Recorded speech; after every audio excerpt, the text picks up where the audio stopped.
really like the sketching phase because it really puts my mindset inside of the world of the project that I'm working on. And the more time I spent on initial sketches, the more I feel I can speak more fluently in the language of a certain aesthetic that I'm going for.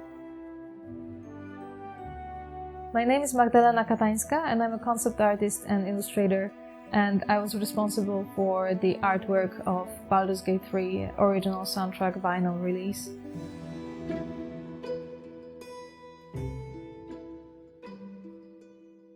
When I was preparing for this project, I was going through a lot of references, and the thing that I knew was that I would love this whole album to feel like it's actually a magical object, something that you could find while roaming through Baldur's Gate.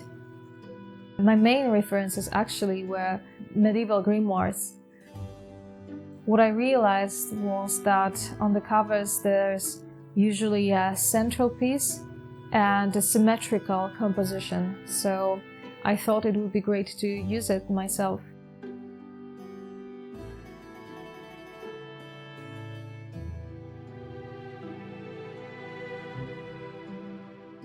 I think that symmetry is a great tool in art, especially in fantasy art when you want to communicate something very epic and magical and just larger than life.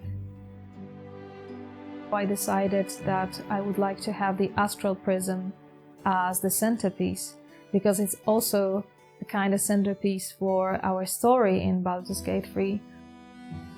In my everyday work, I specialize in creatures, so it was very easy for me to make this decision that the astral prism would be surrounded by 4 creatures that are firstly iconic for Dungeons and Dragons, but also they had to be the creatures that you can encounter in the world of Baldur's Gate 3.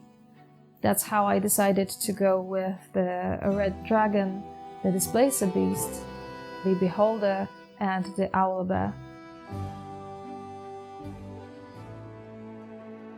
I tried to keep this symmetry idea in mind for the entire project. So on the inside of the standard version, we have the illustration that is divided, and on one side we have the 6 origin characters, and on the other side we have the villains of the story.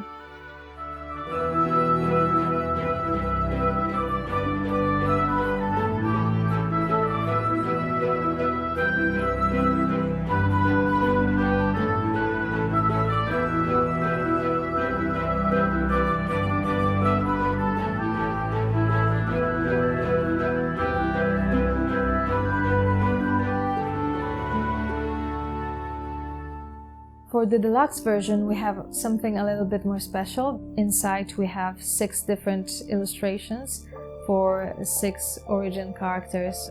I really like the concept of duality that we can see a lot in Baldur's Gate 3.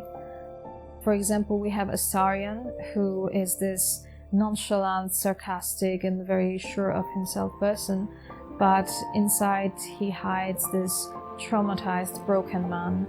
Karlach, who on one hand is this happy-go-lucky, gentle giantess, but on the other side she also hides anguish and fear about her own future. This duality thing can be said about every character from the main cast, so that was something that inspired me to make those illustrations. I was always greatly inspired by the classic fantasy artists, the works of John Howe, of Alan Lee, Ted Naismith, also artists of Dungeons and Dragons like Larry Elmore or Todd Lockwood were very important for me, especially growing up when I was just developing my tastes and my ideas on where would I like my art journey to go. I remember my brother used to have this D&D player's handbook and a monster manual. I remember just going through the pages and being absolutely stunned by the illustrations inside. And there was one in particular, and I believe it was a chart of some sort, like a size chart of different characters. So there was a cat, a human, a troll, and of course the biggest one was a dragon. And I remember looking at this dragon and thinking to myself, yes, this is it. I want to be able to do that. Working on this project was a great journey, and working closely with Joachim Lemmings and the team at Larian, I am super happy that my art will be the one to illustrate the beautiful music of Borislav Slavov.